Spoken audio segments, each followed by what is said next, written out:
Noah, go ahead. Well, if all the sides are the same, that means all the angles would be the same, which means I did 180 divided by 3, I got 60. And I divided 60 by 2, and I got 30, so x equals 30. Awesome, thank you. Tyler, tell us, do you agree or disagree?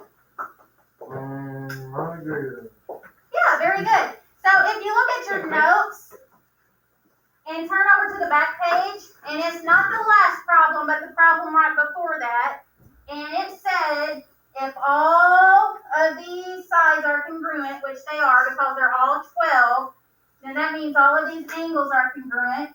And what did it say that each of these angles are equal to? 180. Each angle. 60. 60. Any equal angular triangle, each angle is going to be equal to 60.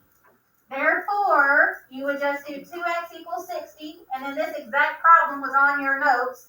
Divide by 2, x Yeah, I know, I just 30. saw that after we did it. And I have a question. What if we did 6x equals 180? That's another one. If you know all the sides are the same, then you know all the angles are congruent. So if this one's 2x, then this one's going to be 2x, and this one's going to be 2x. So then you can do 2x plus 2x plus 2x equals 180.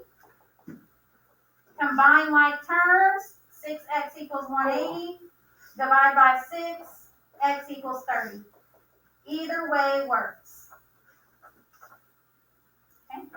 What questions do you have on the bell ringer? Okay. You can put that bell ringer away. I need you to get out last week's bell ringer.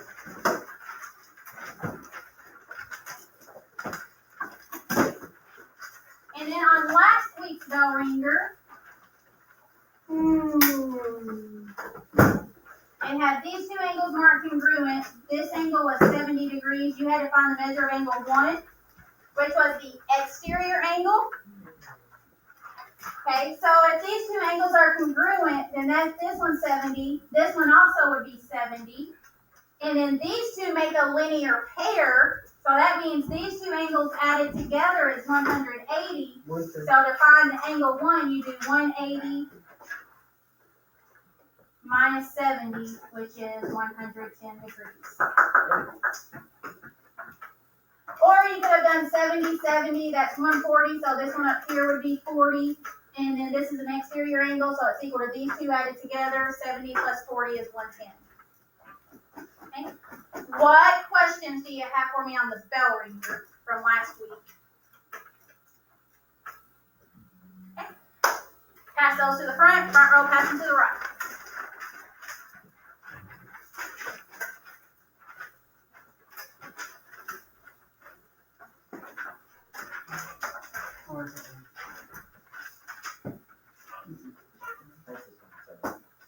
Alright, first thing you're going to do today is make sure that you have the 6.3 notes completed. After I pass out the worksheets, I'm going to come by and check your 6.3 notes to make sure they are completed. If you were not here Friday, or if you did not finish your notes, the first thing you're going to do is watch that video and take those notes on 6.3. Make sure if you're watching the video, make sure you have the sound up or have your headphones in so that way you can hear the video and hear the explanation. For your worksheet, it's a puzzle time worksheet on the front.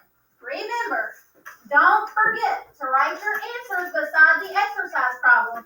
So, part A, if you say that equiangular fits in here, then write equiangular either in the box or in the space or beside it. Then, after you write equiangular, then it says, find the answer in the answer column, so either here or here. So here's the word equiangular, and then write the word under the answer in the box containing the exercise letter. So here's box A. Right is under equiangular, so I'll write the word right in box A. This is for you. This is for you. These letters and all that stuff's for you. I'm going to be grading this part to see what you have written down here. We're another one? Do what? Is this one that says practice? No, this is a different one. This is from 6.3. You got that? Or you just not getting it? You're just not getting this. Whenever you do this, you're going to need your notes from Friday. These exact sentences are in your notes. Okay? And then the bottom one, you have to find the value. Then on the back page, it says find the value of x. You're going to use properties of isosceles, equilateral triangles. You're going to use your notes to find x. Now number 12 has x, y, and z. So you're going to find x, y, and z. So I know up here it just says find x, but on number 12 you got to do x, y, and z. Okay. Do your notes first. Once your notes are done, do the worksheet. It's individual, on your own. And there's no talking. You do the worksheet on your own using your notes.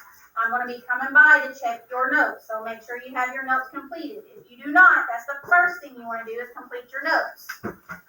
Then after you complete your notes, then you can do the worksheet.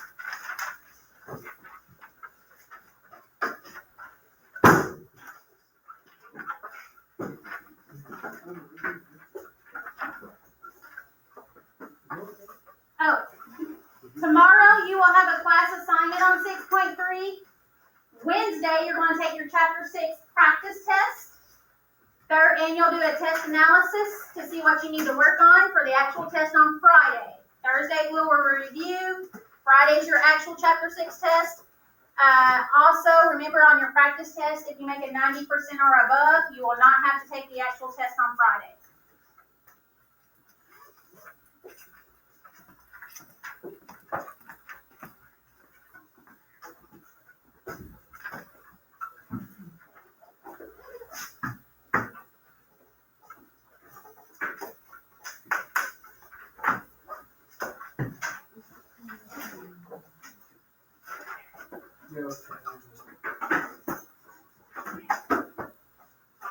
Alright, so make sure you have your notes out so I can come by and check them, please.